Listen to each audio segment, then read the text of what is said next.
DJ and Jessica have been together for 18 years. And when I asked them to describe their relationship in one sentence, they said that it is a wonderful display of love, commitment, perseverance, support, adventure, and consistent improvement. And I just completely agree with that.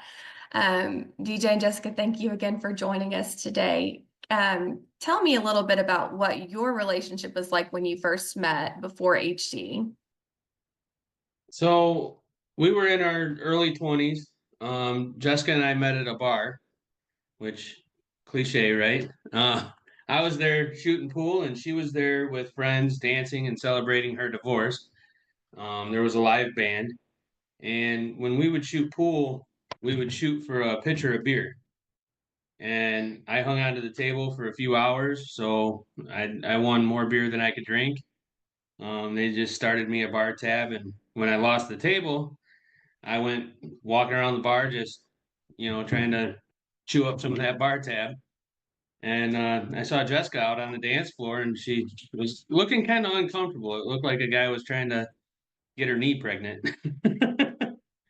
It was pretty wild. He was really working himself up on her, and so I walked up and oh, sorry, honey, I didn't mean to take so long. And she looked at me funny, but he looked at me and walked away. And then I apologized and introduced myself. I said, "I'm so sorry, but you looked really uncomfortable." And I just had to act like I knew you, so that he was uncomfortable trying to continue a conversation. She goes, "Yeah, well, now you got to dance with me." So then we danced for a little while, and I realized that she's with three other people, two guys and another girl. And I'm like, all right, I don't know this situation, so I'm just going to send her whole party some drinks because, I mean, I've got a bar tab. I can't drink myself anyway. So, the guys were telling her, hey, you got to keep dancing with that dude. He keeps sending us drinks. And so we keep dancing and we're laughing about it. And come to find out, the guy was her brother and his friend. So I had no competition anyway. So, but towards the end of the night, I was like, you know what? I really had a lot of fun with you. I'd really like to get to know you, especially on a more sober basis. So here's my number. Please call me. Let's get together even tomorrow if you're available. And so she did call me, and we made plans, and we were getting ready to go out to dinner, and her friend called her, freaking out because she didn't know that a band that they liked was playing at the bar that night. So we decided, all right, we're just gonna go up there. We'll hang out and see where the night takes us. Jessica ended up having one too many, and it was a Sunday night. Her kids were coming back from their father's house, and she really needed her car to have her kids. And so the choices were, get a cab and a tow truck, or I could just drive her home and get a taxi home myself. So that's what we decided. And when we got there, she's like, "Well, why don't you come in and hang out a little longer, and we'll just go our separate ways when we're ready for bed or whatever." So I never left. 18 years later, here I am, still by her side, and she can't get rid of me. I'm like a bad hangover.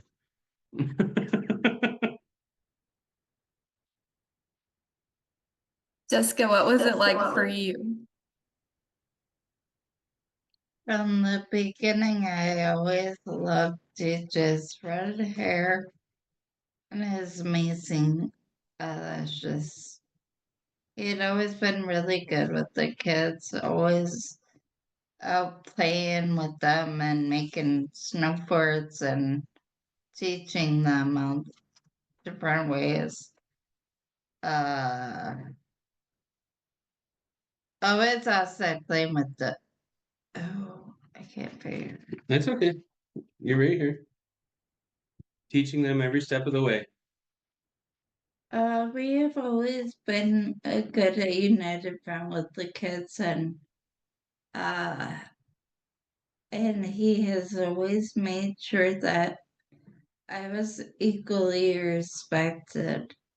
On top of that, he will be silly and make us laugh. He had always been there to brighten up all of our days. From day one in our relationship, we had a total of 5 kids. We have 4 boys and a girl. Boy and girl twins are from my previous relationship, and 3 boys from her previous marriage. But the kids always got along really well growing up. I mean, the last 18 years, they've become, best friends and true siblings, That's absolutely amazing. Tell me a little bit about what your relationship was like around the time that Jessica was diagnosed with HD, and what advice would you have for people in this season of their journey?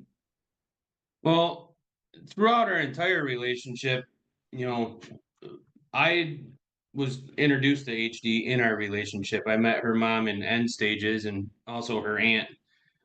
And I had told her, I don't know much about HD, but it doesn't matter what happens. I'm going to be here every step of the way, and that's not going to scare me away. We're going to do this together.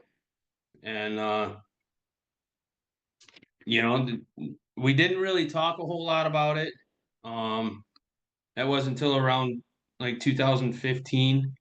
Her brother was diagnosed with it, and he had always been kind of in and out of our house. Um, he always needed somebody to help him take care of him. He never really could hold down good job or a place to live or anything. And come to find out, he was showing symptoms of HD, and he went and got tested, and it turned out he had it. He's still with us. He's just in a nursing home, and we do what we can to spend some time with him and all of that. But with the help of his other 2 siblings, Jason's always been able to get the care that he needs and have at least one of us, if not a handful of us, looking out for him and raising our voices for his best interest. Um, Fast forward to 2017, Jessica started having trouble holding down her job, and she was with a company for like 12 or 13 years. And she just suddenly lost her job because she couldn't handle the stress of the job, and she turned her keys in, which made her ineligible for return. So she went and worked for the direct competitor and realized it wasn't just her job where she was at, it was the duties of the job and the stressors of work life that she just could not handle anymore. And, we kind of ignored some signs and symptoms leading up to that point. So, early 2018, she was finally diagnosed, and we'll spare you the details of the horrible situation if you guys haven't heard it.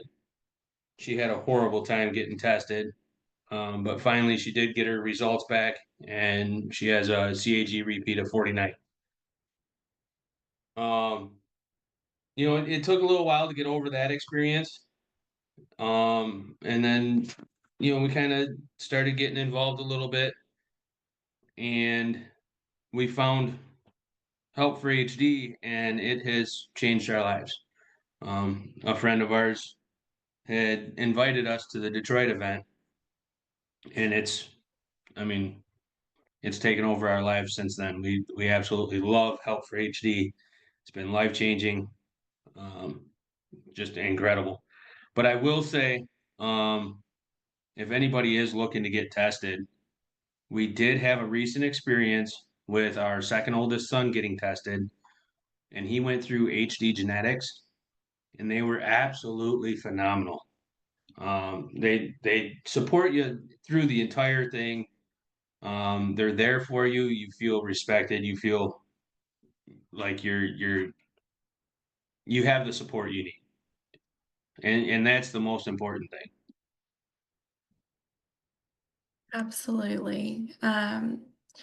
Tell me, I always like to ask this question for you too. Tell me a little bit about what your relationship is like today and what advice would you give people?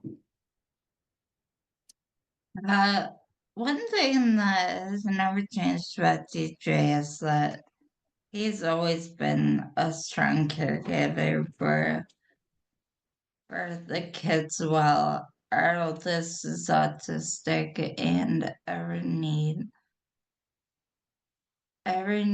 that I'd ever had.